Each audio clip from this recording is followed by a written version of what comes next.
2023년 6월 14일 22오일소 멜버른 조용한 교회의 집. 부모는 예정보다 일찍 귀가한다. 애비의 빈 침대, 비디오 카메라는 이상한 장면을 기록했다. 로렌 보모가 애비를 팔에 안고 있다가 갑자기 어둠이 된다. 카메라가 꺼진다.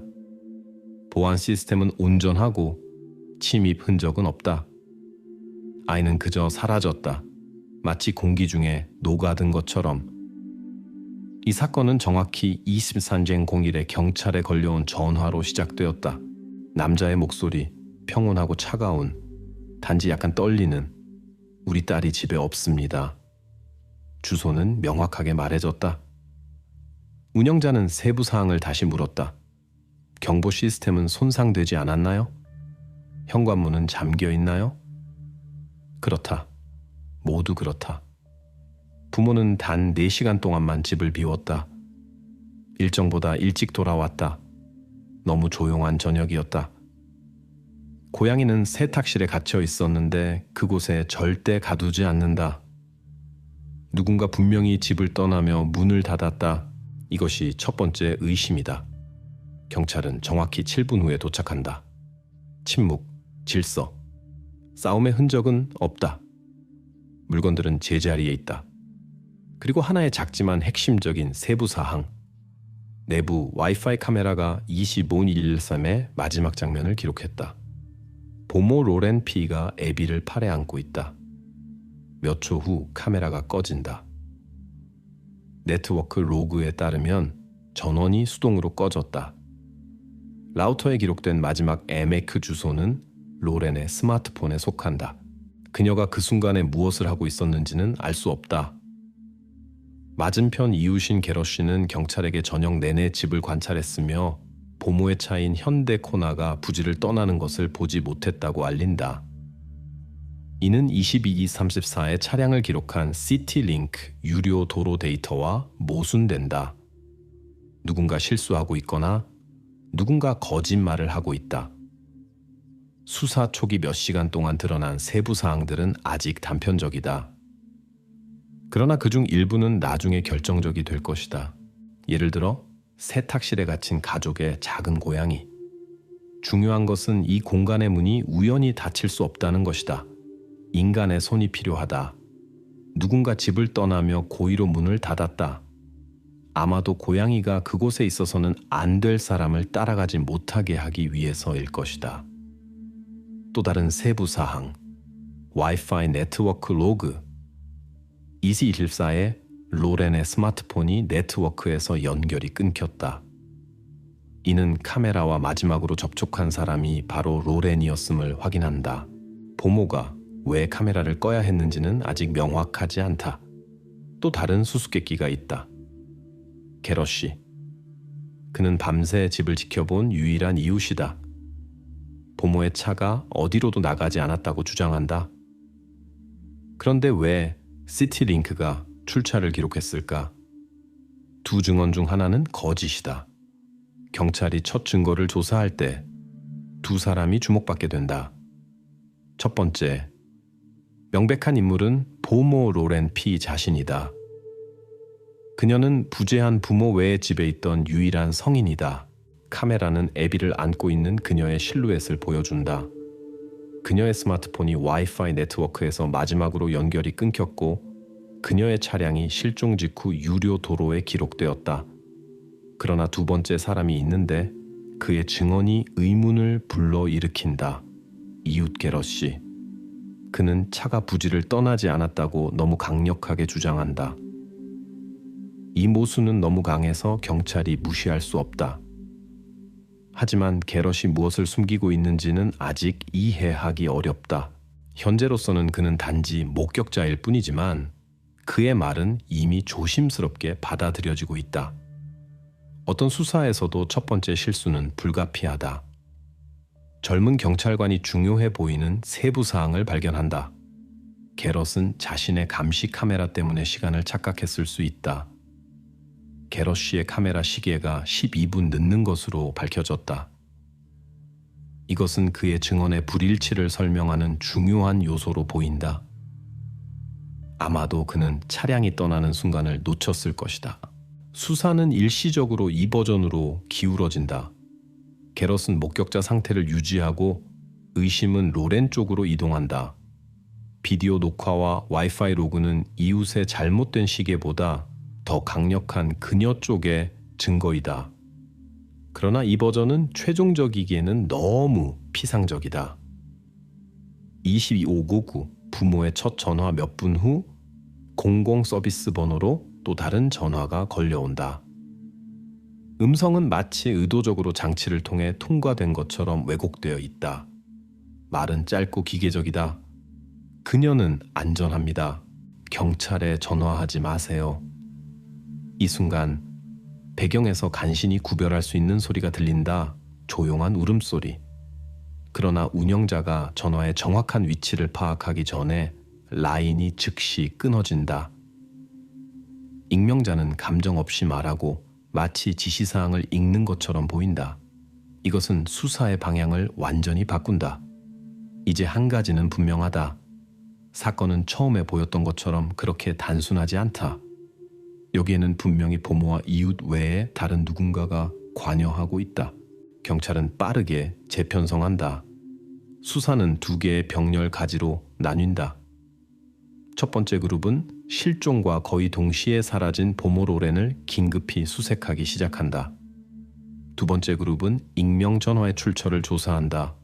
누가, 왜 애비가 안전하다고 알렸는지 알아내려고 한다. 녹음이 진짜인지 미리 준비된 것인지조차 아직 알려지지 않았다. 이제 수사는 두 갈래로 진행되며 각각은 완전히 다른 결과로 이어질 수 있다. 수사는 속도를 내기 시작한다. 경찰이 보모 로렌의 수수께끼 같은 실루엣을 쫓는 동안 다른 그룹은 S 가족 자체의 환경을 집중적으로 조사한다. 조사관들의 주의를 끄는 것은 부모의 행동이다. 조단과 메이는 눈에 띄게 긴장하고 있는데 이는 이런 상황에서 자연스러운 것으로 보인다.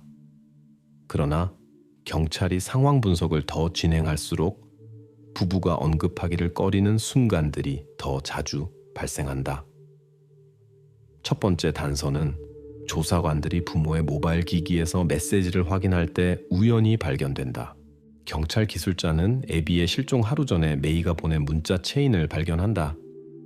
이 메시지에서 평온해 보이는 가족 생활 뒤에 재정적 긴장이 숨겨져 있음이 분명해진다. 메이는 로렌에게 추가 근무 시간에 대한 급여 인상을 거부했다.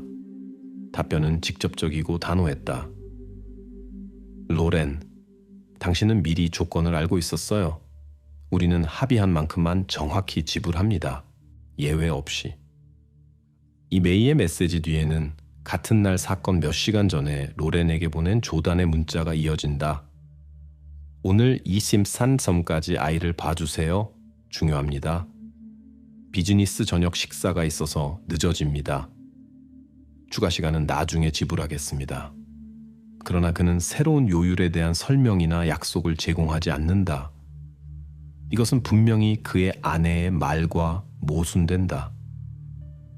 더 이상한 것은 왜 부부는 첫 번째 신문에서 경찰에게 이 메시지를 언급하지 않기로 결정했을까? 아마도 이것은 사소한 것일 수 있다. 아마도 아닐 수도 있다. 가족의 재정 문서를 더 깊이 조사하면 또 다른 불확실성 층이 추가된다. 6월 조단 회사의 회계 기록은 큰 보너스를 보여준다. 정확히 25천 호주 달러. 보모급여 문제를 해결하기에 충분했을 상당한 금액이다. 경찰은 이 사실을 조심스럽게 기록하지만 먼 결론을 내리지는 않는다. 그러나 돈이 명백히 조단에게 문제가 아니었다면 왜 돈에 관한 논쟁이 발생했을까? 조사관들은 가능한 재정적 동기를 배제하려고 더 복잡한 버전을 작업하기 시작한다. 흔한 가설 중 하나가 등장한다. 부모가 보험금을 받기 위해 애비의 실종을 연출했을 가능성이 있을까? 가족의 변호사는 즉시 건조하고 공식적인 성명을 발표한다. S가족은 애비와 직접 관련된 보험 증권이 없습니다.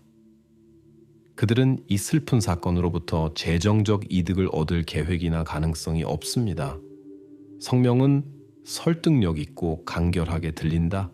그러나 경험 많은 조사관들은 변호사의 말이 진실을 숨기거나 잘 계산된 법적 전략의 일부일 수 있다는 것을 알고 있다. 가족은 목격자 상태를 유지하지만 그들의 재정 상태와 이상한 침묵은 점차 그들 주변에 불신의 분위기를 만들어낸다. 경찰의 행동과 병행하여 미디어 공간에 새로운 소문이 등장한다. 스캔들 조사로 유명한 프리랜서 기자가 조단이 일하는 회사의 주가가 급격히 하락했다는 자료를 발표한다.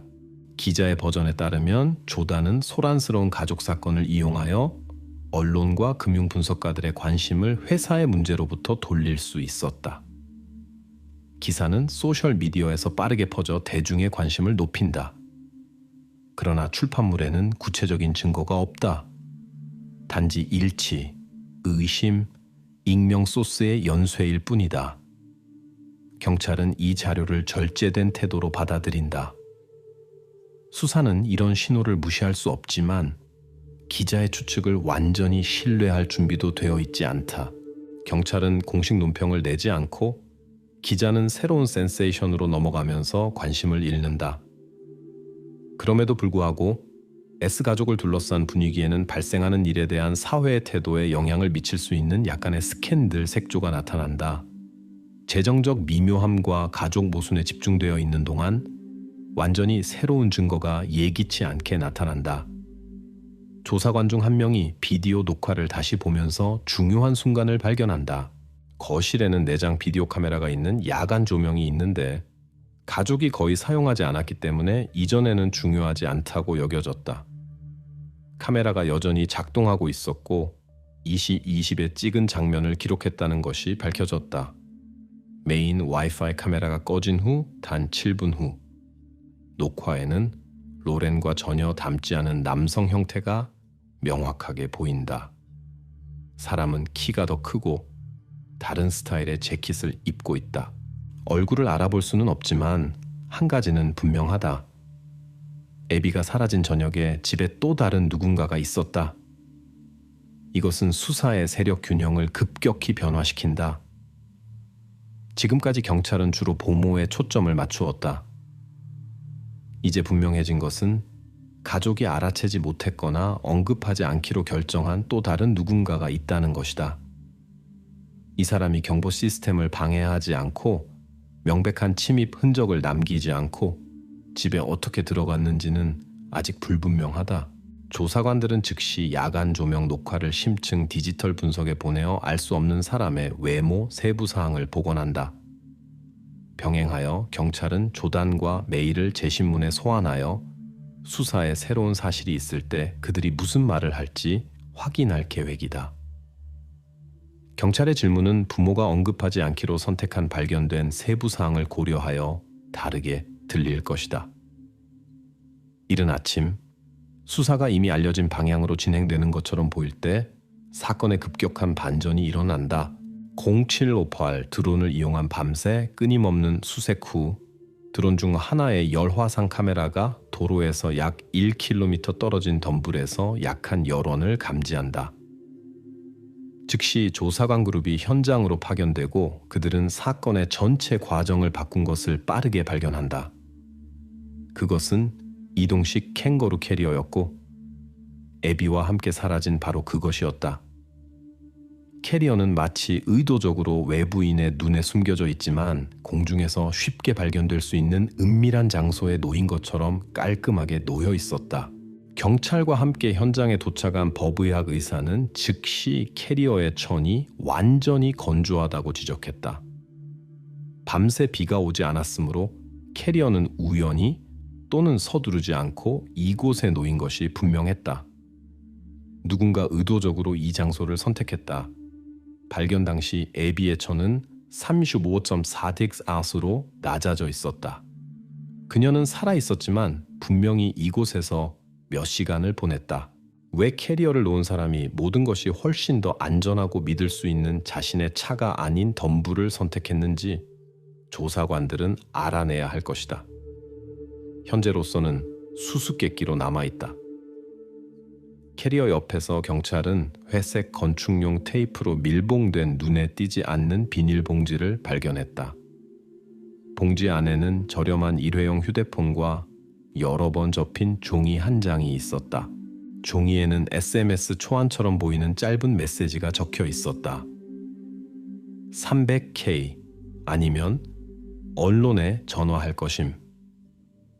메모는 불규칙하게 서두르는 필체로 쓰여 있었지만 여기서 큰 돈과 공개 위협에 관한 것임을 바로 이해할 수 있을 만큼 충분히 읽기 쉬웠다. 이 메시지의 수신자가 누구였는지, 이 숫자가 무엇을 의미하는지는 아직 누구도 언급하지 않았다. 경찰은 결론을 내리기를 서두르지 않고 사실에 집중했다. 즉시 질문이 제기되었다. 애비와 함께 캐리어를 덤불해버린 것은 의도적이고 명확한 계획에 따른 것인가? 아니면 이 행동은 자발적이고 상황에 의해 강요된 것인가?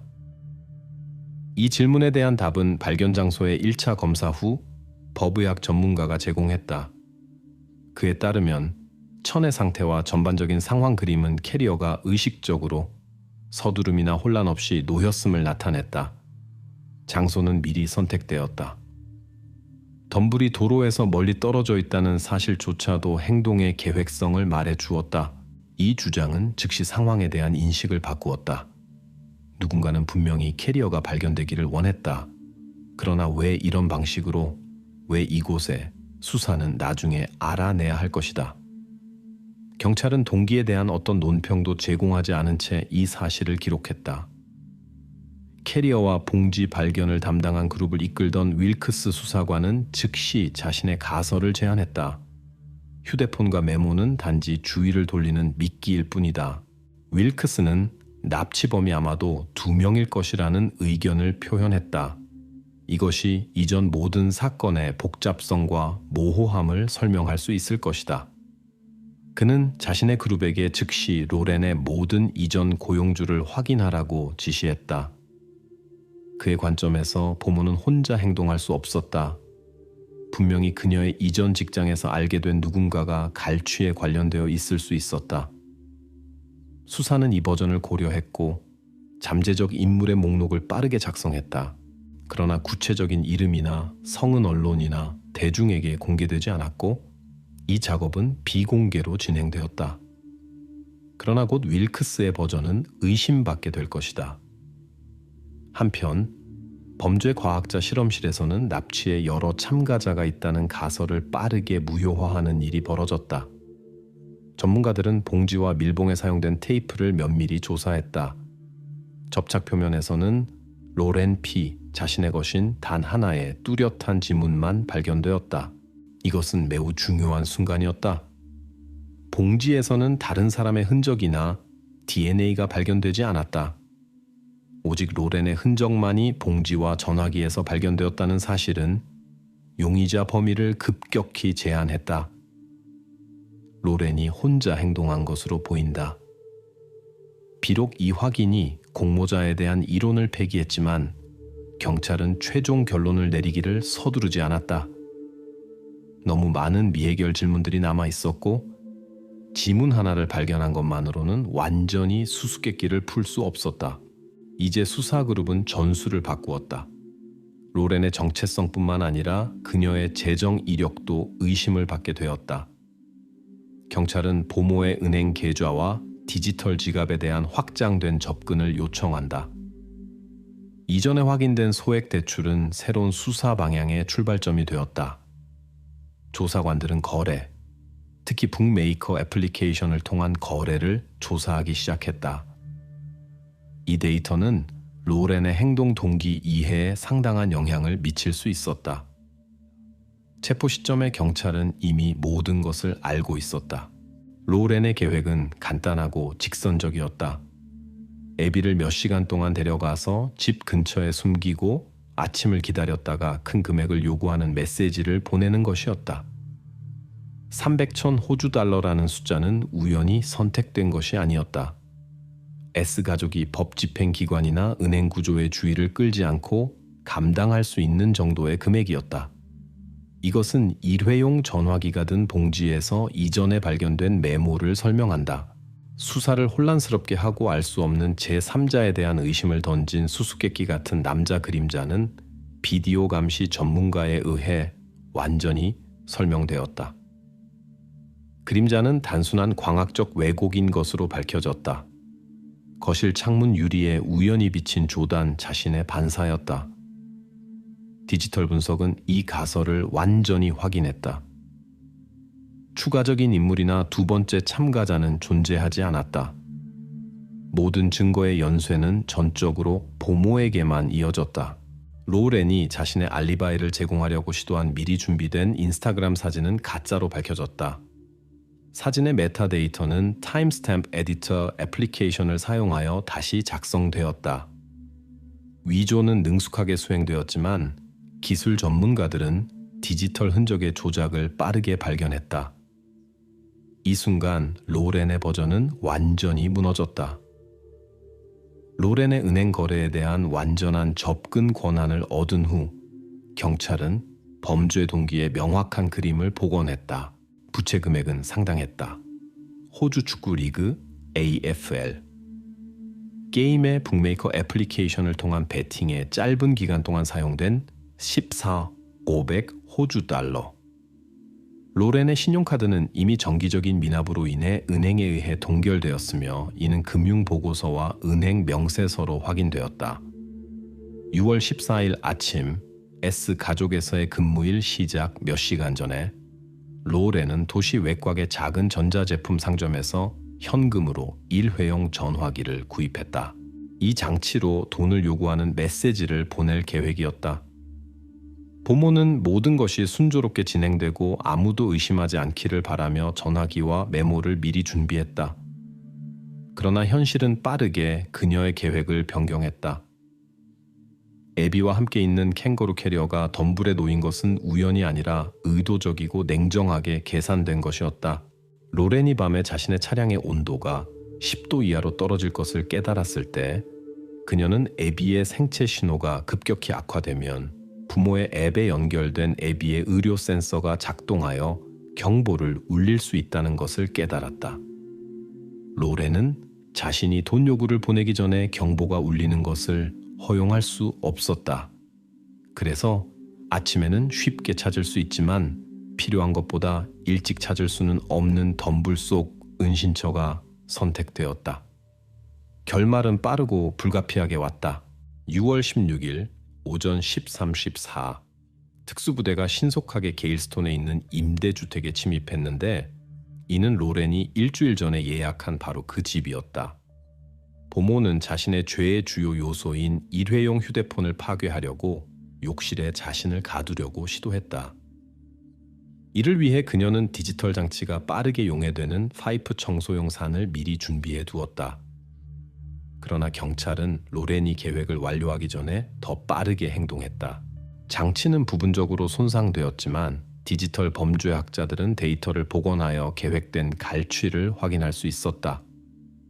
증거를 파괴하려는 시도 자체가 로렌의 죄에 대한 최종적인 확신을 더했다. 이 순간 이후 그녀는 더 이상 명백한 것을 부정하지 않고 모든 설명을 거부하고 침묵에 빠졌다. 사건에 대한 재판 과정은 몇 달 동안 지속되었지만 결정은 명확하고 단호했다. 2024년 2월 19일 판결이 공식적으로 선고되었다. 로렌 P는 유죄 판결을 받고 최소 10년을 채워야 하는 17년 징역형을 선고받았다. 판결 선고 순간에 그녀는 어떤 감정도 보이지 않았다. 놀라움도, 후회도, 회개도 없었다. 모든 것이 끝났다. 사건은 공식적으로 종결되었다. 2001년 9월 22일 비벤팔식 고속도로의 황량한 구간에서 콘도르스 응원팀의 5멤버를 태운 미니버스가 사라졌습니다. 당사자들이나 차량의 흔적은 발견되지 않았습니다. 수년이 지난 후 수사팀은 처음으로 공식 견해에 의문을 품게 되었고 이 사건에 완전히 새로운 장이 열리게 되었습니다. 2001년 9월 22일 비벤팔식 고속도로의 황량한 구간에서 북쪽으로 향하던 미니버스가 사라졌습니다. 버스에는 지역 스포츠팀 콘도르스 2 응원단 5명이 타고 있었습니다. 그들의 이름은 공식 보고서에 있었지만 나이는 조심스럽게 언급을 피했습니다. 경찰은 확신했습니다. 버스가 붐비는 고속도로에서 그냥 흔적 없이 사라질 수는 없었지만 그날 밤이나 이후 며칠 동안 발생한 일의 흔적조차 발견하지 못했습니다. 사건의 세부 사항은 공개적으로 공개되지 않았지만 소문은 즉시 퍼지기 시작했습니다. 공식 발표에는 단 한 문장만 있었습니다. 수색이 계속됩니다. 그러나 수사 보고서에는 한 가지 흥미로운 사실이 기록되었습니다. 도로 전체에 걸쳐 카메라나 목격자 모두 특이한 점을 기록하지 않았습니다. 버스는 마치 공허 속으로 사라진 것처럼 뒤에는 불안한 기다림과 불안한 불확실성만 남겼습니다. 버스 기사가 여행 일지의 마지막으로 기록한 시간은 숭시 25분이었습니다. 이 짧은 기록에서 그는 선생님을 약 아오미시 15분, 마지막 기록 10분 전에 내려줬다고 보고했습니다. 기사의 증언에 따르면 그날 저녁 도로는 완전히 황량했습니다. 중요한 세부 사항, 그 당시에는 비발팔붕 지역의 주요 인구 밀집 지역 외부에서는 모바일 통신이 거의 작동하지 않았습니다. 시라로 회사는 2001년에 이 지역에 안테나를 설치하기 시작했고 고속도로를 따라 신호는 거의 없었습니다. 참가자들과 연락하는 것은 불가능했습니다. 당시와 지역에서는 전형적이었지만 그들 중 어느 누구도 휴대전화를 가지고 있지 않았습니다. 가족들이 집에 돌아오기를 기다리던 부모들이 약 22시경에 처음으로 경보를 울렸습니다. 그들은 선생님으로부터 시내 전화로 전달된 짧은 메시지만 받았습니다. 버스가 이미 가고 있으니 곧 도착할 것입니다. 그러나 1시간 후 기다림은 불안으로 바뀌었고 자정이 되자 부모들은 이미 경찰서 문 앞에 서 있었습니다. 처음에 수사는 주요하고 가장 논리적인 설명을 고려했습니다. 도주. 경찰의 공식 성명은 건조하고 냉담했습니다. 북쪽 해안가로 이주하여 불법 거래의 통과 지점으로 알려진 곳으로 자발적으로 떠난 가능성을 고려하고 있습니다. 수사관들은 왜 이 설명이 우선시되었는지 구체적으로 밝히지 않았지만 다음 날 저녁까지 지역 신문들은 오직 도망자들에 대해서만 썼습니다. 이 설명은 모두에게 편리했습니다. 긴 설명이 필요하지 않았고 비판 팔싱 지역은 실제로 해안가의 그늘 속에서 활동하는 범죄 조직들의 활동으로 알려져 있었습니다. 표면적 논리에도 불구하고 지역 주민들은 이 설명을 조심스럽게 받아들였습니다. 그들은 참가자들의 가족을 알고 있었고 도주에 대한 소문은 그들에게 억지스럽게 들렸습니다. 그러나 공식적인 입장은 변함없이 유지되었습니다. 주요 증인은 버스 기사인 세르히오 오였습니다. 그의 증언에 따르면 버스는 정확히 웃음 1시에 학교 정문에 도착했고 그 후 그는 모든 승객이 차량을 떠났는지 확인한 후 주차장으로 이동했습니다. 캠퍼스 경비원은 기사의 증언을 확인했습니다. 그는 버스가 도착하는 것을 보았고 소녀들이 내리는 것을 보았으며 정확히 M1시 10분에 학교 정문을 잠갔습니다.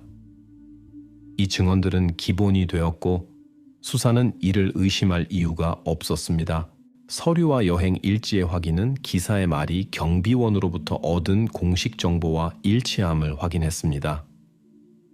경찰은 질문이 전혀 없었습니다. 이전에 법적 문제가 없었던 기사는 신뢰할 수 있는 증인으로 인정되었고 수사관들은 그를 용의자 목록에서 자신 있게 제외했습니다. 실종 후 8일 만에 버스는 공식적으로 도난 신고되었습니다. 보험회사는 예상치 못하게 내부 조사를 기밀로 선언했습니다. 언론인들은 어떤 정보에도 접근하지 못하도록 금지되었습니다. 이 발표는 공식 설명에서 첫 번째 불안한 균열이 되어 상황을 주의 깊게 지켜보던 사람들 사이에 조용한 의심의 물결을 일으켰습니다. 왜 보통 이런 경우에 최대한의 투명성에 관심이 있는 보험회사가 갑자기 내부 조사의 세부 사항을 숨기기로 결정했는지 이 질문은 공중에 매달려 있었습니다. 이후 몇 주 동안 긴장이 고조되었습니다. 공식 논평과 설명 없이 대중은 침묵하는 기다림 속에 빠졌습니다. 상황은 이상해 보였지만 아무도 정확히 무엇에 주목해야 하는지 몰랐습니다. 너무 적은 사실이 공개되었고 너무 많은 질문이 답변 없이 남아 있었습니다. 이 침묵은 처음에는 절차적이고 표준적으로 보였지만 몇 년 후 콘도르스 참가자들의 자발적 퇴장 설명에서 첫 번째 심각한 균열의 원인이 될 것입니다. 그러나 당시 2001년에는 아무도 처음에는 단순하고 명확해 보였던 이야기가 곧 완전히 다른 측면에서 열리기 시작할 것이라고 상상할 수 없었습니다. 최초의 관심 범위를 벗어난 사실들이 점차 빛을 보게 되어 새로운 설명, 질문, 의심을 낳았습니다. 처음에는 명확하고 단일해 보였던 수사는 천천히 그러나 꾸준히 완전히 다른 방향으로 전개되기 시작했고 가장 회의적인 관찰자들조차도 공식 설명이 진실이 되기에는 너무 편리하지 않았는지 생각하게 했습니다. 수년이 지난 후 이 침묵은 공식적인 도주 설명에서 첫 번째 균열이 될 것입니다. 당시 2001년에는 기록이 침묵했고 증언은 신뢰할 수 있어 보였으며 아무도 작은 세부 사항에 주목하지 않았습니다. 그러나 사건 발생 한 달 후 경찰이 당시에는 중요하다고 생각하지 않았던 이상한 상황이 발생했지만 그것은 헛된 일이었습니다. 실종 한 달 후 바로 그 버스 기사인 세르히오 오는 갑자기 운송회사에서 사직하고 조용하고 눈에 띄지 않는 마을인 칼라마로 이사했습니다. 보통 이런 이사는 주목을 끌지 않았을 것이지만 한 가지 상황이 있었습니다.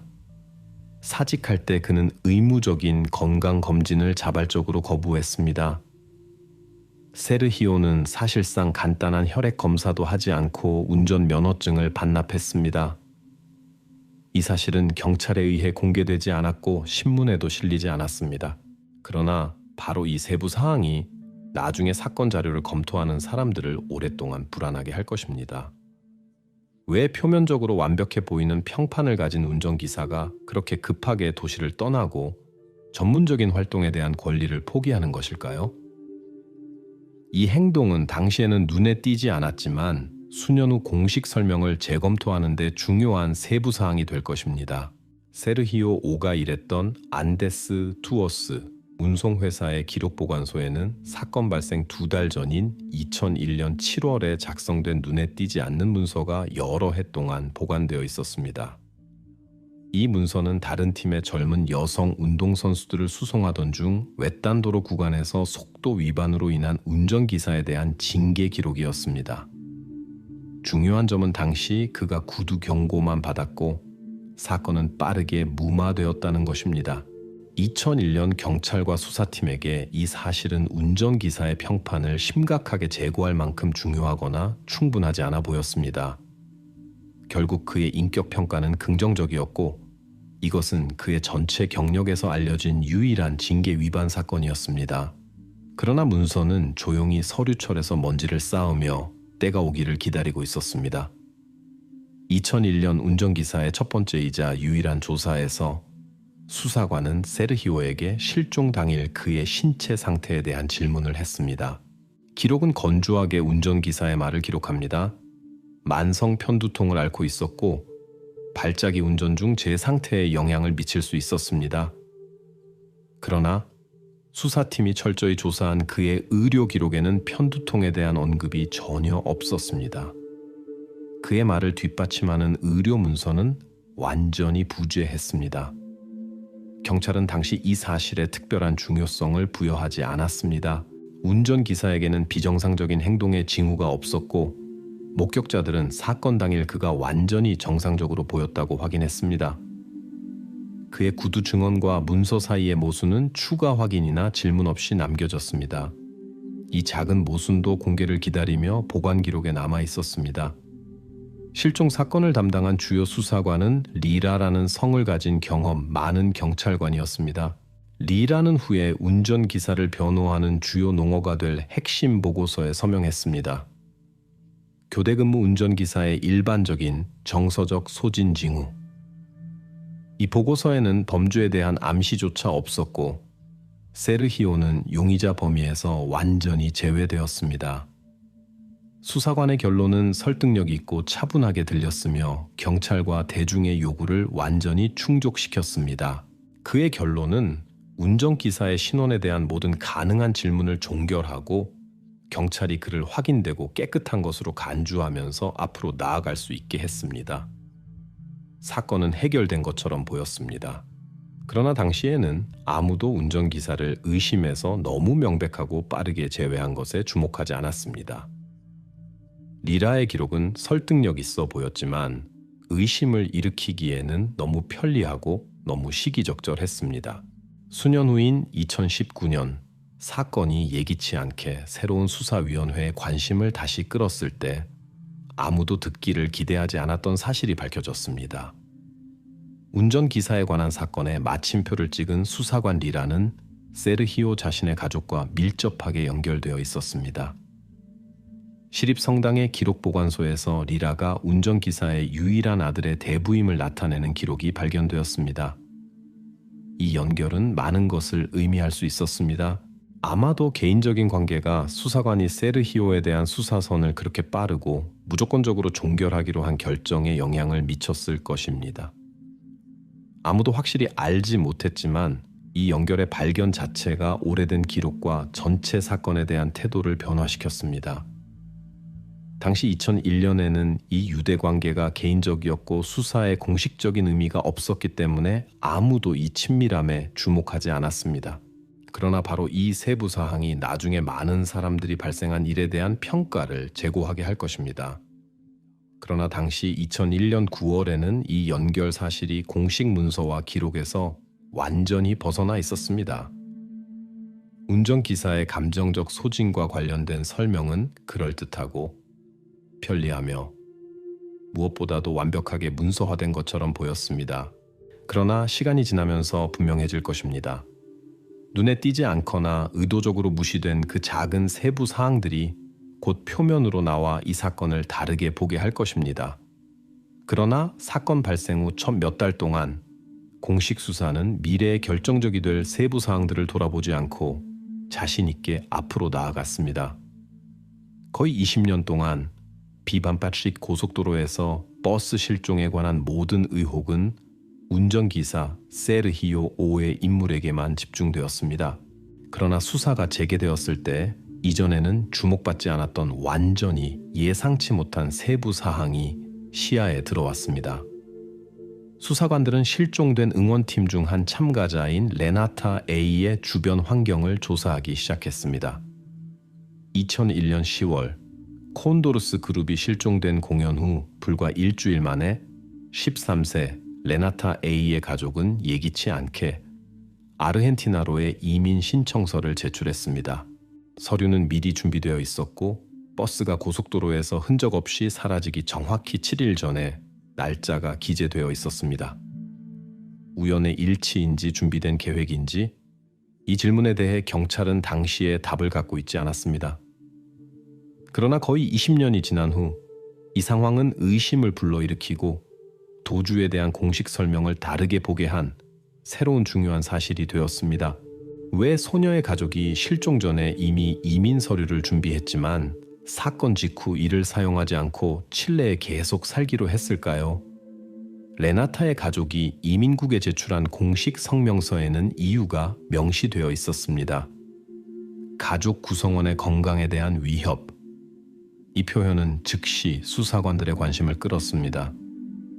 그러나 가족의 소학과 의사로부터 경찰이 압수한 의료 기록을 조사했을 때 레나타에게 심각하거나 만성적인 질병이 없었다는 것이 밝혀졌습니다. 경미한 감기와 계절성 알레르기를 제외하고는 기록이 깨끗했습니다.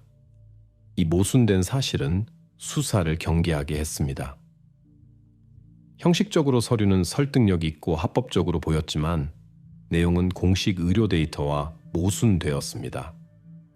당시 2001년에 이 사실은 의심을 불러일으키지 않았지만 수년 후 예기치 않게 특별한 중요성을 갖게 되었습니다. 2019년 언론인들은 2001년에 날짜가 기재된 이민 서류의 예기치 않은 등장에 대해 논평해 달라는 요청으로 레나타의 어머니에게 다시 접근했습니다. 당시 생방송에서 레나타 A의 어머니는 단호하게 선언했습니다. 우리는 그런 것을 계획하지 않았습니다. 다른 나라로의 이사는 논의조차 되지 않았습니다. 대답은 자신감 있고 명확하게 들렸습니다. 그러나 언론인들은 그 시점에 이미 반대를 확인하는 문서를 가지고 있었습니다. 공식 당국이 제공한 이민 서류는 어머니의 말과 모순되었고 불일치는 명백하고 불안해 보였습니다. 언론인들은 진술과 문서 사이에 이 명백한 불일치를 공개적으로 지적한 첫 번째 사람들이 되어 아무도 설득력 있는 설명을 제공하지 않은 새로운 의심과 질문을 일으켰습니다.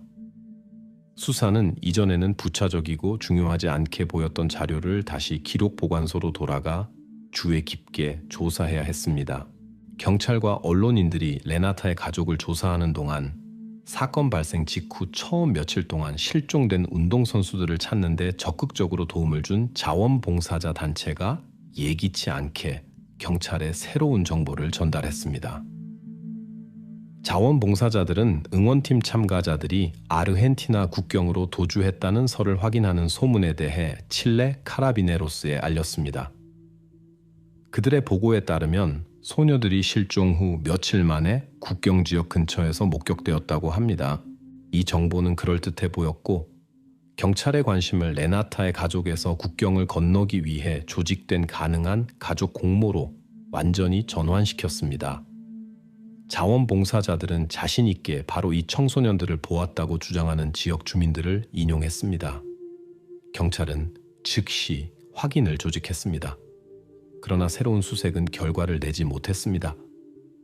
자원봉사자들의 말을 확인할 구체적인 증언이나 물질적 증거는 발견되지 않았습니다. 그럼에도 불구하고 거짓 단서는 수사를 레나타의 가족에 관한 이전에 떠오른 의심에서 멀리 떨어진 곳으로 이끌었습니다. 그러나 경찰이 국경 통과에 대한 공식 데이터를 요청했을 때 아르헨티나 국경 통제는 지정된 날짜 레나타 A 또는 그녀의 가족의 어떤 입국 사례도 확인하지 않았습니다. 데이터는 깨끗했고 레나타의 여권에는 국경 통과에 대한 표시가 전혀 없었습니다. 이 사실은 다시 경찰을 어려운 위치에 놓았고 자원봉사자들의 설명을 완전히 무효화했지만 가족 자체에 대한 의심을 전혀 해소하지 않았습니다. 왜 이민 서류가 있음에도 불구하고 가족은 그것을 공식적으로 사용한 적이 없을까요? 그리고 왜 공식 서비스 중 어느 것도 국경을 통한 그들의 이동의 흔적을 기록하지 않았을까요? 2001년에는 이러한 질문들이 제기되지 않았고 수사는 이러한 불일치를 조용히 무시했으며 서류를 한쪽으로 밀어두고 출발점으로 돌아갔습니다. 수사관들은 다시 막다른 골목에 도달했습니다. 한편으로는 레나타의 가족이 분명히 중요한 세부 사항을 말하지 않았고 소녀가 떠날 동기가 있었고 다른 사람들을 데리고 갔을 수 있다는 새로운 설명에 대한 바탕을 만들었습니다. 다른 한편으로는 어떤 사실이나 증언도 이 가설을 설득력 있게 확인할 수 없었습니다.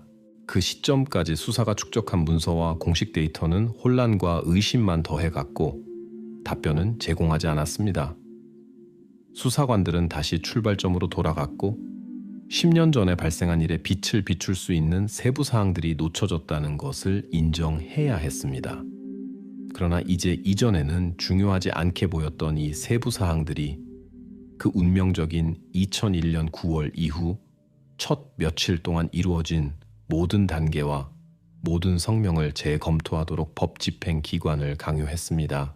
수사관들은 다시 막다른 골목에 도달했습니다. 수년 동안 세심하게 구축된 도주 설명은 모순의 무게 아래 무너졌습니다. 그러나 바로 그 순간 경찰이 다시 막다른 길에 도달했다고 인정하려 할 때 2019년의 기술이 이 복잡한 이야기에서 완전히 새로운 장을 열었습니다. 2019년 10월 지역의 일상적인 모니터링 중에 칠레 보건환경안전부 직원들이 라 콘도르차 버려진 계곡 지역의 위성 이미지에서 특이한 물체를 발견했습니다. 운영자는 모니터에서 이 황량한 지역의 자연 경관에 명백히 맞지 않는 타버린 뼈대의 윤곽을 발견했습니다. 지상으로 경찰 부대가 파견되었고 몇 시간 후 인적이 드문 계곡에서 수십 년 동안 숨겨져 있던 차량의 금속 잔해를 발견했습니다. 뼈대는 사건의 오래된 기간을 나타내는 두꺼운 먼지와 모래층으로 덮여 있었습니다. 그 순간에는 아직 아무도 이 예상치 못한 발견이 어떤 센세이션을 일으킬지 몰랐습니다. 최초 검사에서 수사팀 구성원들은 금속에 깊이 새겨지고 실린더 블록에 부분적으로 남아있는 엔진 번호를 확인했습니다. 전문가들은 이를 도난된 차량 기록과 대조하고 곧 확인을 받았습니다. 이것은 2001년 9월 22일 콘도르스 응원팀과 함께 사라진 바로 그 안데스 투어스 회사의 미니버스였습니다. 이렇게 해서 운동선수들의 자발적 도주에 대한 설명은 처음으로 그에 반하는 실질적인 주장을 받았습니다. 이 정보는 즉시 수사본부로 전송되었고 경찰은 처음으로 공식적으로 도난에 대한 설명이 재검토될 수 있다고 인정했습니다. 그러나 완전한 명확성까지는 아직 멀었습니다. 너무 많은 질문이 열려 있었고 버스 뼈대 자체는 아직 철저히 조사되어야 했습니다. 수사 기록에서 비슷한 발견 후 인근 지역에서 2002년에 수행된 오래된 전문가 조사 결과를 발견할 수 있었습니다. 당시 발견된 버스의 금속 뼈대는 완전히 식별이 불가능한 껍데기로 선언되었습니다. 당시 보고서에 따르면 BIN 번호와 다른 식별자들은 불에 의해 완전히 파괴되었습니다.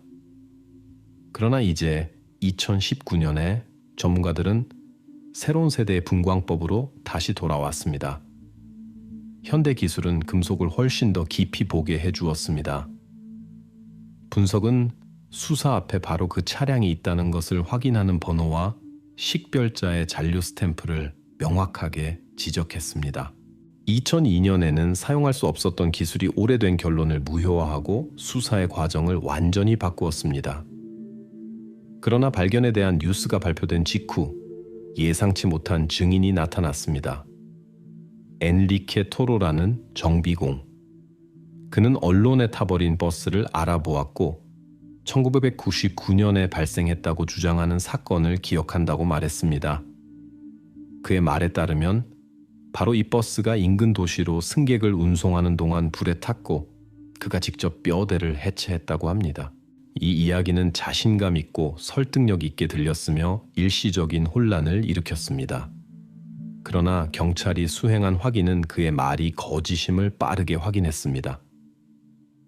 은행 명세서와 국경 문서에 따르면 1999년 엔리케 토로는 칠레 영토에 전혀 있지 않았습니다. 그는 아르헨티나에서 다른 자동차 서비스에서 계약으로 일하며 몇 달을 보냈습니다. 증언은 거짓으로 선언되고 한쪽으로 미뤄졌지만 그것의 출현은 다시 한번 일시적으로 수사를 혼란시키고 공개 토론을 일으켰습니다. 거짓 증인의 빠른 폭로에도 불구하고 수사의 주요 돌파구는 전문가들이 타버린 뼈대를 철저히 검사했을 때 발생했습니다. 금속 프레임 내부 두꺼운 녹과 타버린 재료층 아래에서 분명히 버스 구조에 속하지 않는 작은 금속 물체가 발견되었습니다. 이 물체는 부분적으로 녹은 배지로 판명되었고 콘도르스라는 문구가 명확하게 읽혔습니다.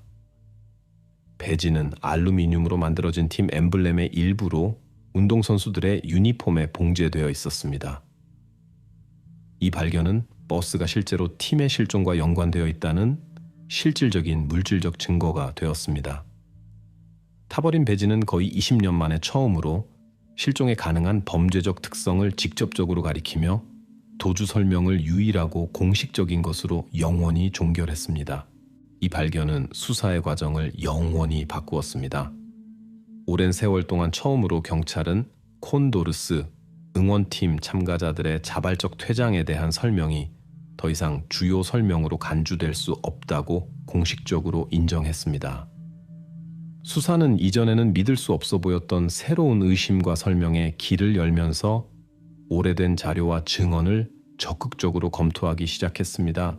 2001년 실종 이후 어떤 수사관도 흔적의 부재와 상황의 불확실성을 편리하게 설명한 공식 설명에 공개적으로 의심을 제기하지 않았습니다. 그러나 이제 새로운 기술적 가능성과 라콘도르차 계곡에서의 예상치 못한 발견 덕분에 이 설명은 완전히 재검토되었습니다. 오랫동안 대중과 경찰을 오해하게 한 오래된 결론을 뒤돌아보지 않고 이 길고 복잡한 수사에서 새로운 페이지를 열 시간이 왔습니다. 버스 뼈대가 발견되고 오래된 공식 설명이 무너지기 시작한 후 수사는 물리적 증거뿐만 아니라 운송회사의 문서도 재검토했습니다. 수십 년 동안 기록보관소에 손대지 않은 채 누워있던 서류들 사이에서 경로 일지가 발견되었습니다. 바로 여기서 경찰은 예상치 못하게 처음에는 주목할 만하지 않은 것 같지만 사건을 뒤집을 수 있는 새로운 인물을 발견했습니다. 실종된 밤에 안데스투어스 운송회사의 배차원인 옥타비오 M은 경로 일지에 특이한 수정을 했습니다. 이는 간략하게 경로 변경됨, 장부 나중에 제출됨이라고 적혀 있었습니다. 기록은 모든 사건이 이미 발생한 후에 사후에 이루어졌습니다.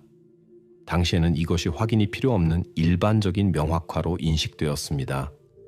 아무도 질문을 하지 않았고 더욱이 배차원을 문서 위조로 의심하지 않았습니다. 그러나 거의 20년 후 이 수정은 수사관들에게 심각한 의심을 불러일으켰습니다. 왜 하필 그날 밤에 원래 데이터를 수정할 필요가 있었고 배차원이 무슨 근거로 일지에 이 변경을 했는지는 불분명하게 남아 있었습니다. 2019년에 현대적인 필적 장비를 사용하여 수행된 전문가 조사는 25ECO 시간표시 줄에 있는 배차원 옥타비오 M와의 서명이 그의 일반적인 필적 방식과 다르다는 것을 보여주었습니다. 이는 오직 한 가지를 의미할 수 있었습니다. 기록은 옥타비오 자신이 작성하지 않았거나 그가 의도적으로 수정 사실을 숨기려고 자신의 필적을 변경했을 것입니다. 이 지점까지 수사는 경로 일지를 심층적인 확인이 필요 없는 부차적인 문서로 인식했습니다. 이제 수사관들은 누군가가 의도적으로 주의를 다른 방향으로 돌리고 흔적을 지우려고 했다는 것을 이해했습니다. 옥타비오는 운전기사 세르히오 이후 경찰의 의심을 불러일으키는 두 번째 인물이 되었습니다. 2019년 말 수사관들은 옥타비오 M을 다시 신문에 불렀습니다. 왜 늦게 기록을 작성했냐는 질문에 배차원은 간결하게 대답했습니다. 버스 기사인 세르히오로부터 전화를 받아 일지의 시간을 기록했습니다. 그가 저에게 경로 시간을 알려주었고 저는 단지 그것을 기록했습니다. 증언은 설득력 있고 단순하게 들렸습니다. 그러나 수사관들은 이 순간 운전기사의 휴대전화가 네트워크 범위 밖에 있었다는 것을 알았고 이는 2001년 9월 통신회사의 기술 데이터에 의해 확인되었습니다. 배차원의 말과 기술적 증거 사이에 이 단순한 모순은 다시 그의 전체 설명에 의문을 제기했습니다. 그럼에도 불구하고 직접적인 기소의 배차원은 이전에 말한 증언을 반복하며 구체적인 것은 대답하지 않았습니다. 질문은 분명한 대답 없이 공중에 매달려 있었습니다. 새로운 사실을 분석하면서 검찰은 발생한 일에 다른 설명을 제안했습니다. 배차원 옥타비오는 버스 실종에 대한 운송업체의 가능한 책임 사실을 숨기려는 보험회사의 이익을 위해 행동했을 수 있습니다. 이 설명에 따르면 배차원은 큰 보상 지급을 피하기 위해 데이터를 변경했습니다. 이런 설명은 현실적이고 논리적으로 보였습니다. 보험 지급은 특히 승객 실종의 경우 항상 운송업체에게 민감한 문제였습니다. 검찰은 즉시 자신의 가정을 확인하거나 반박하기 위해 보험회사에 요청을 보냈습니다. 그러나 옥타비오와 보험사 사이의 공모에 대한 재정적 또는 문서적 증거는 발견되지 않았습니다. 보험회사는 공모에 대한 어떤 암시도 단호하게 거부하고 의심의 여지가 없는 완전한 지급 보고서를 제공했습니다. 따라서 보험 공모와 관련된 선이 거짓으로 판명되었지만 수사에 귀중한 시간을 빼앗았습니다. 이에도 불구하고 2020년 초까지 경찰은 공식 문서 위조 혐의로 배차원 옥타비오의 체포를 추구하기로 결정했습니다. 그러나 긴 논의 끝에 칠레 감독 법원은 수사관들에게 심각한 실망을 안겨준 최종 결정을 내렸습니다. 문서 위조에 대한 공소시효가 만료되었고 배차원을 살인이나 사람들의 실종과 직접 연결하는 증거는 발견되지 않았습니다. 법원은 공식적으로 옥타비오의 체포를 거부하며 이렇게 많은 시간이 지난 후에도 명백한 증거 은폐 시도가 처벌받지 않은 채로 남아있다는 것을 분명히 했습니다. 이 법원의 결정은 수사팀과 실종자 가족들의 사기를 크게 떨어뜨렸습니다. 명백히 잡힌 용의자도 법과 관료주의에 의해 보호받으며 책임에서 쉽게 빠져나간다는 것이 모두에게 분명해졌습니다. 수사는 다시 한번 책임의 회색지대에 부딪혔고 기술적 증거는 이미 법적 힘을 가지고 있지 않았습니다.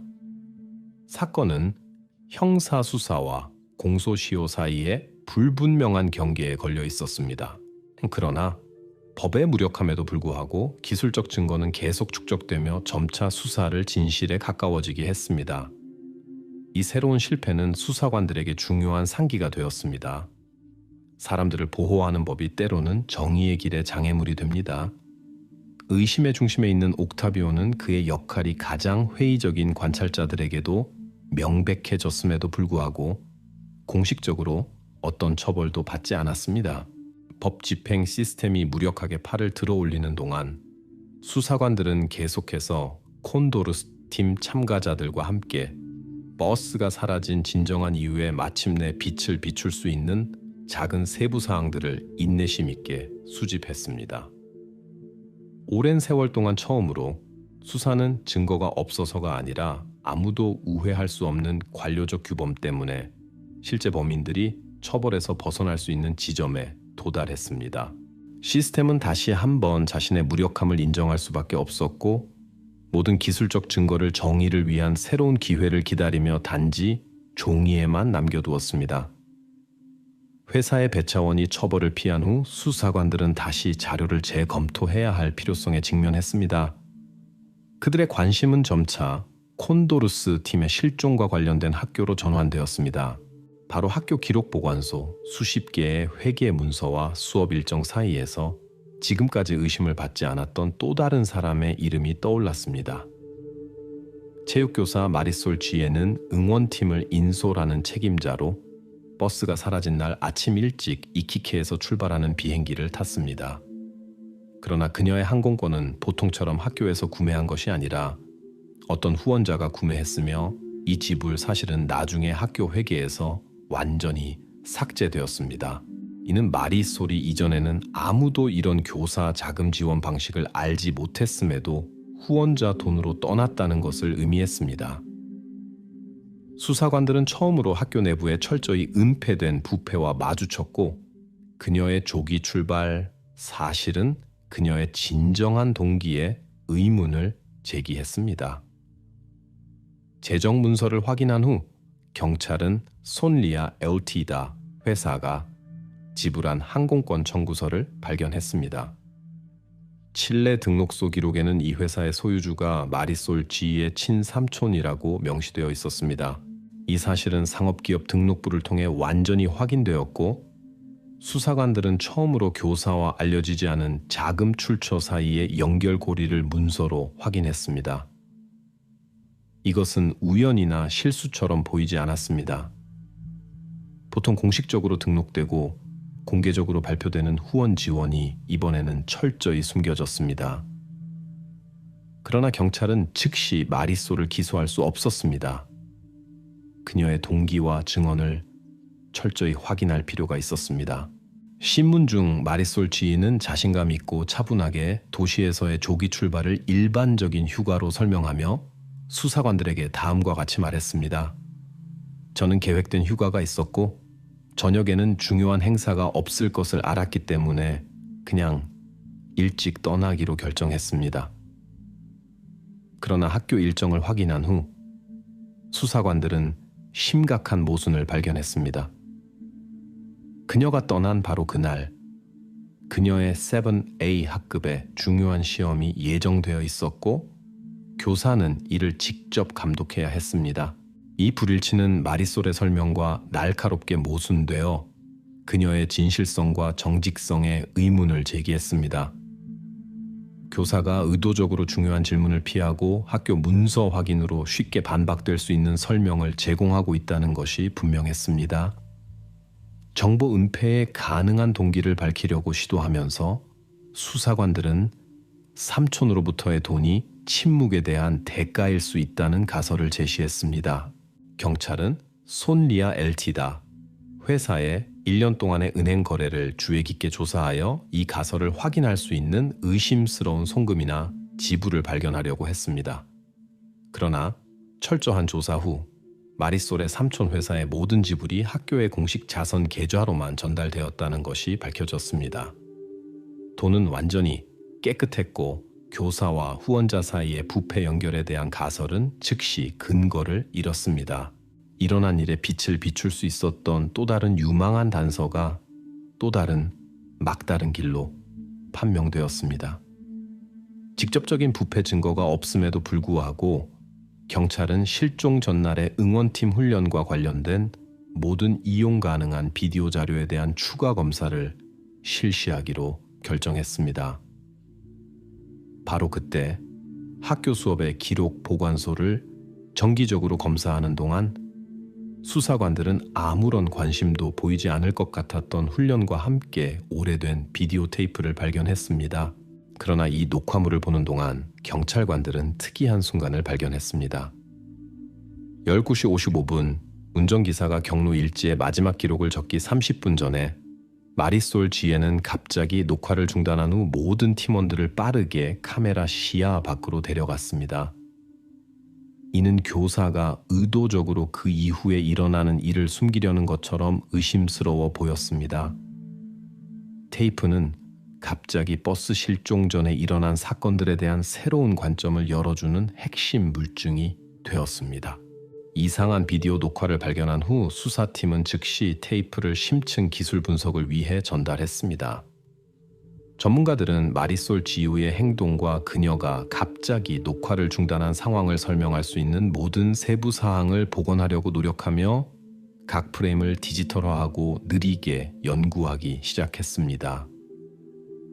새로운 기술적 접근은 처음으로 경찰이 팀 실종 전 마지막 몇 분이 마침내 다른 측면에서 밝혀질 것이라는 희망을 갖게 했습니다.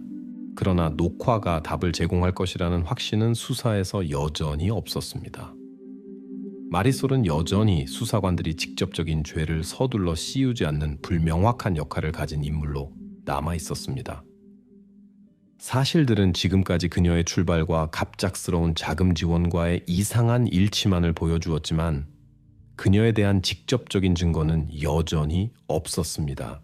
그럼에도 불구하고 바로 이 새로운 전환 덕분에 수사는 다시 한번 수십 년 동안 답변되지 않은 질문에 대한 답을 찾을 기회를 얻었습니다. 수사관들은 이미 막다른 길과 이상한 일치를 만나는 데 익숙해졌지만 이제 그들은 처음으로 오래되고 잊혀진 비디오 테이프를 사용하여 수수께끼의 해결책에 접근할 수 있는 실제 가능성을 보았습니다. 오래된 비디오 테이프가 전문가 조사를 위해 보내진 후 수사는 계속해서 보관 자료를 연구했습니다. 이전에 이미 어두운 과거를 비추는데 여러 번 도움을 준 기술적 진보가 다시 한번 또 다른 돌파구의 열쇠가 되었습니다. 이번에는 검찰청 전문가들이 버스 실종 당일에 이루어진 마지막 전화와 메시지를 확인하기 위해 모바일 운영자의 기록에 접근하기로 결정했습니다. 검찰청 기술부서는 2001년 9월 C라로 회사의 오래되고 거의 잊혀진 로그를 확인했습니다. 바로 여기서 수천 개의 기록 중에서 전문가들은 갑자기 중요한 신호를 발견했습니다. 버스 운전기사인 세르히오 오의 심카드에서 온 에코. 기술 데이터에 따르면 마지막 에코는 정확히 숨시 48분에 보아 비스타 타워에 의해 기록되었습니다. 이 타워는 주요 고속도로 근처가 아니라 황량한 지역 깊숙이 가장 가까운 주요 도로에서 약 25km 떨어진 곳에 있었습니다. 이 예상치 못한 사실은 처음에는 명백하고 직접적으로 보였던 경로에 대한 인식을 완전히 바꾸었습니다. 이 순간까지 아무도 버스가 갑자기 사막 깊은 곳으로 방향을 바꿀 수 있다고 의심하지 않았습니다. 수사관들이 처음으로 2001년 슬라로 네트워크 범위에 대한 데이터를 요청했을 때 보아비스타 타워가 당시 실험적으로 설치되었고 기술 테스트에만 사용되었다는 것이 밝혀졌습니다. 2001년 카라비네로스는 이 타워에 대해 알지 못했습니다. 왜냐하면 2000년대 중반까지 이 지역의 공식 휴대폰 네트워크 범위 지도가 존재하지 않았기 때문입니다. 이것은 왜 그렇게 중요한 증거가 거의 20년 전에 간과되었는지 설명했습니다. 이제 최신 분석 방법과 더 정확한 데이터의 도움으로 경찰은 처음으로 버스가 실제로 지도에서 사라진 지점을 식별할 수 있었고 그것은 예상된 경로에서 멀리 떨어져 있었습니다. 2019년에 현대 지리 서비스를 사용하여 전문가들은 마지막 신호의 위치를 상당히 정확하게 할 수 있었습니다. 정확도 방향은 단지 6.9km였고 이 지역은 90년대에 염황을 채굴하던 오래되고 오랫동안 버려진 채석장의 위치와 일치했습니다. 이 데이터는 우연일 수 없을 정도로 정확해 보였습니다. 수사는 즉시 이 장소에 주목했습니다. 채석장은 버려졌지만 여전히 외부인의 눈에 숨겨진 복잡한 터널과 광산 네트워크를 형성하고 있었습니다. 오래된 지도들은 이 장소가 아무도 버스의 출현을 알아차리지 못할 만큼 충분히 외진 곳이라는 것을 확인했습니다. 수사에 있어 이것은 최근 몇 년 동안 가장 중요한 증거였고 실종이 특정 장소와 명확하게 지리적으로 연관되는 것은 처음이었습니다. 처음의 수사는 버스가 염황 밀수업자들의 먹이가 되었을 수 있다고 가정했습니다. 이 시나리오는 현실적으로 보였습니다. 범죄 조직이 자원을 저장하거나 불법적으로 채굴하기 위해 버려진 광산을 사용했을 수 있습니다. 버스는 밀수를 하는 범죄 집단의 경로에 우연히 걸려들었을 가능성이 충분히 있었습니다. 그러나 이 가설은 지질 서비스와 경찰 기록을 확인한 후 빠르게 무너졌습니다. 이 기록은 채석장이 1997년에 최종적으로 폐쇄되었다는 것을 확인했습니다. 그 이후로 이 지역에서의 범죄 활동에 대한 언급은 기록된 적이 없었고 이는 밀수에 대한 가설을 매우 가능성이 낮고 신뢰할 수 없게 만들었습니다. 이 가설은 다시 한번 수사를 옆길로 이끌었지만 빠르게 관련성을 잃고 수사의 관심을 주요 노선으로 되돌렸습니다. 그럼에도 불구하고 모바일 에코의 형태로 발견의 중요성은 수사를 광산과 오래된 터널의 발굴을 위한 영장을 법원에 신청하도록 밀어붙였습니다. 법원은 즉시 청원을 승인하고 새로운 증거가 오래된 채석장 지역에서 수사 활동을 수행하기에 충분하다고 인정했습니다. 이 결정은 가장 중요한 법적 단계가 되었고 수사관들은 여러 해 만에 처음으로 실제 증거에 접근하고 있다는 확신을 가졌습니다. 예비 작업은 2019년 9월로 예정되었습니다. 수사관들은 버려진 터널이나 광산에서 버스나 승객의 실종에 대한 물리적 증거를 찾을 수 있을 것이라고 확신했습니다. 모든 칠레는 거의 20년 동안 대중을 괴롭혀 온 질문에 대한 답이 마침내 나타날 것이라는 기대로 일어나는 일을 열심히 지켜보았습니다. 작업이 예정되었고 이제 수사관, 기자, 실종자 가족들의 모든 관심이 오래된 채석장으로 향했습니다. 그러나 공식 발굴이 시작되기 전까지 시간이 남아 있었고 수사는 이를 철저한 준비에 사용했습니다. 모든 단계는 최대한 조심스럽게 계획되었습니다. 모두가 이해했기 때문입니다. 어떤 실수라도 진실을 찾을 마지막 기회를 완전히 파괴할 수 있었습니다.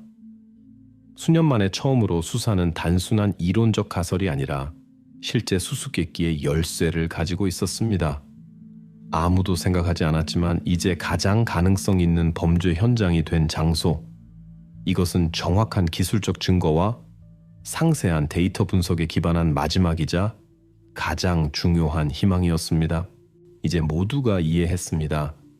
핵심 장소가 발견되었고 이제는 버스 실종 이야기에서 그 역할을 확인만 하면 됐습니다. 앞에는 칠레 범죄학 역사상 가장 복잡한 미스터리 중 하나가 된 사건에 마침표를 찍어야 할 수사의 최종 단계가 있었습니다. 그러나 지금은 수사가 침묵을 지키고 카드를 가까이 지키며 이 길고 복잡한 이야기의 마지막 장을 조심스럽게 준비하고 있었습니다. 발굴 준비는 긴장된 침묵 속에서 진행되었습니다. 그러나 경찰은 발굴 전까지 남은 시간을 세르히오 오 첫날부터 일어난 일에 대해 말하는 것보다 훨씬 더 많이 알고 있다고 의심받은 운전기사의 최종 신문에 사용하기로 결정했습니다. 이 마지막 신문은 2001년 사건에서 그의 역할을 최종적으로 명확히 해야 했습니다. 세르히오가 검찰청에서 대면 신문 소환장을 받았을 때 그는 갑자기 심장에 급격한 통증을 호소하며 병원에 있게 되었습니다. 그는 급히 사립 클리닉에 입원했고 그곳에서 빠르게 전체 심장 검사를 받았습니다. 그러나 검사 결과는 명확하고 단호했습니다. 심전도는 전혀 이상이 없었고 지표는 정상이었습니다. 수사관들은 이것을 운전기사가 마지막 대화를 피하고 시간을 벌려는 시도로 해석했습니다. 그럼에도 불구하고 수사는 이런 움직임에 대비하고 있었습니다. 법원은 변호 측의 의학적 주장에도 불구하고 출석을 주장했고 신문은 결국 진행되었습니다. 세르히오의 변호사는 즉시 클리닉에서 검사를 수행한 의료 전문가의 기피를 요구하며 의뢰인의 상태가 신문에 참여하는 것을 허용하지 않는다고 주장했습니다. 그러나 검찰청의 의학 전문가는 빠르게 속임수를 폭로했습니다. 그는 세르히오가 호소한 빈맥이 카페인에 의해 인위적으로 유발되었다는 것을 확인했습니다. 혈액 검사는 운전기사가 검사 직전에 대량의 커피를 마셨다는 것을 보여주었습니다. 따라서 시뮬레이션 시도는 모든 당사자에게 명백해졌습니다. 수사는 세르히오가 분명히 질문을 피하고 시간을 지연하려고 시도했다는 추가 증거를 얻었으며 법집행 기관과의 교류를 피하기 위한 실제 의학적 이유가 없었습니다. 대면 신문에서 검사는 직접적인 질문을 했습니다. 버스가 실종 당일 그 움직임에 영향을 미칠 수 있는 어떤 손상을 입었을 가능성이 있습니까? 세르히오는 오랜 세월 동안 처음으로 불안하게 짧은 문장을 말했습니다. 아마도 조향장치가 금이 갔을 수 있습니다. 이것은 18년 만에 처음으로 들려온 운전기사의 미세한 자백이었습니다. 이 구절은 기록에 신중하게 기록되었습니다. 전문가들은 즉시 이러한 고장이 경로 변경으로 이어질 수 있는지 이해하기 위해 버스의 기술적 특성을 연구하기 시작했습니다. 자백 자체는 조심스럽고 불확실했지만 수사는 처음으로 세르히오의 완전한 무죄를 의심할 실제 이유를 얻었습니다. 그러나 검사는 또 다른 시도를 하여 일어난 일에 대한 대안적인 설명을 운전기사에게 제시했습니다. 그는 세르히오에게 물었습니다. 응원팀 참가자들이 자발적으로 사막의 채석장으로 향했을 가능성이 있습니까? 이 질문은 전술적인 움직임이었고 용의자로부터 감정적인 반응이나 실수를 유발하려는 시도였습니다. 대답으로 세르히오는 침묵했고 약간 고개만 끄덕였습니다. 수사는 즉시 이 순간을 제시된 설명에 대한 잠재적인 동의로 기록에 표시했습니다. 그러나 경험 많은 수사관들은 이것을 또 다른 거짓 단서로 받아들였습니다. 운전기사는 분명히 구체적인 정보를 제공하지 않으면서 자신으로부터 의심을 벗어나기 위해 어떤 기회라도 잡으려고 했습니다. 대면 신문 일주일 후 2001년 모바일 신호로 식별된 버려진 채석장 지역에서 공식 발굴이 시작되었습니다.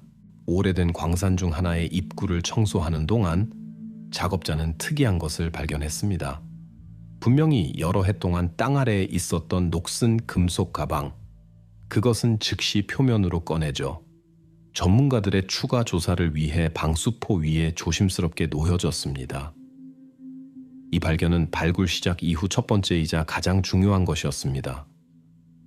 수사관들은 아직 내부에 무엇이 있는지 정확히 알지 못했지만 이것이 버스의 실종과 직접적으로 연관된 증거일 수 있다는 것을 이해했습니다.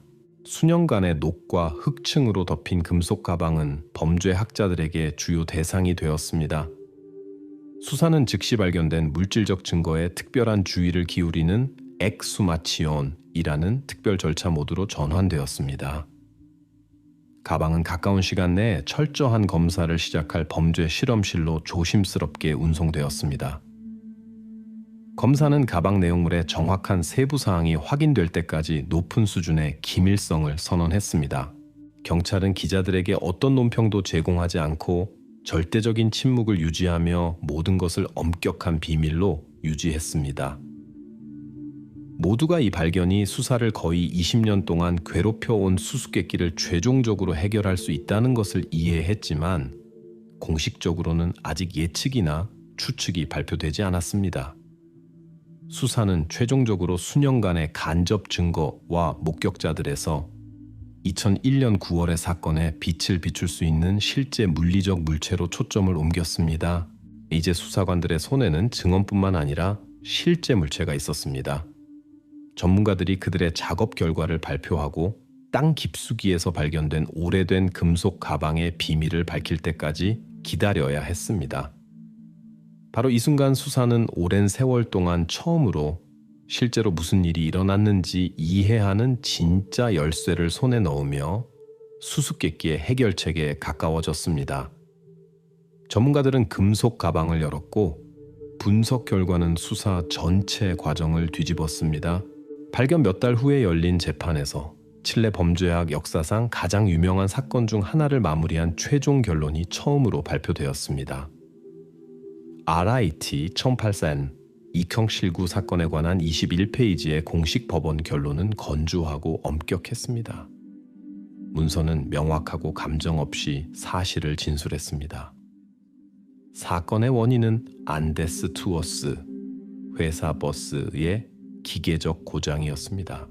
전문가들은 세르히오 오의 자백을 확인했습니다.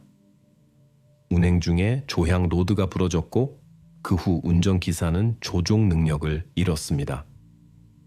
결론에 따르면 세르히오는 드러난 고장과 불법적인 경로 변경이 그의 경력과 회사의 평판 붕괴로 이어질 수 있다는 것을 인식하고 사고와 자신의 행동의 결과를 숨기려고 시도했습니다. 상황을 통제하지 못하고 세르히오 오나는 치명적인 결정을 내렸습니다. 처벌을 피하기 위해 사건 현장을 숨기려고 시도했습니다. 그는 일어난 일에 대해 말할 수 있는 사람들을 제거하기로 결정했고 이는 결국 그가 저지른 범죄의 심각성을 결정지었습니다. 이것이 사건 기록에 기록된 법원의 주요 결론이었습니다. 광산 발굴은 수사의 최악의 예상을 확인했습니다. 범죄 전문가들은 깊은 채석장에서 반박할 수 없는 증거가 된 증거를 추출했습니다. 법의학 조사는 엄격하고 간결한 사실을 기록했습니다. 세 개체는 약 30m 높이에서 떨어진 것과 일치하는 손상과 함께 발견되었습니다. 또 다른 개체는 추정상 손에 의한 기계적 성격의 질식 흔적이 있었습니다. 마지막 5번째 개체는 치아 플레이트로 식별되었으며 목 부위에 사후 외상이 기록되었습니다. 이러한 조사 공식은 건조하고 명확하며 감정 없이 들렸습니다. 법의학자들은 식별이 어떤 오류도 배제하고 최대한의 정확도로 수행되었다는 것을 확인했습니다. 수사는 2001년 이후 모두를 괴롭혀 온 질문에 대한 최종 답변을 받았습니다. 판사가 최종 판결을 읽기 시작했을 때 법정은 기다림 속에서 침묵했습니다. 이 순간 마지막까지 침착함을 유지하던 세르히오는 갑자기 급작스러운 움직임을 했습니다. 그는 미리 준비하고 재킷 주머니에 숨겨둔 펜 뚜껑에 날카로운 가장자리로 자신의 정맥을 베려고 시도했습니다. 그러나 경비는 즉시 반응하여 그의 행동을 저지했습니다. 이 짧은 에피소드는 몇 초밖에 지속되지 않았지만 수사 기간 동안 축적된 모든 긴장감의 절정이 되었습니다. 세르히오는 즉시 법정에서 끌려나갔고 판사는 아무 일도 없었던 것처럼 무감정과 공식적인 어조를 유지하며 판결을 계속 읽었습니다. 판결의 마지막 줄을 읽고 검사는 천천히 문서 폴더를 닫고 이 사건의 마침표를 찍는 마지막 문장을 발표했습니다. 사건 자료는 종이 폴더에 접혀 영원히 기록 보관소에 보관되었습니다.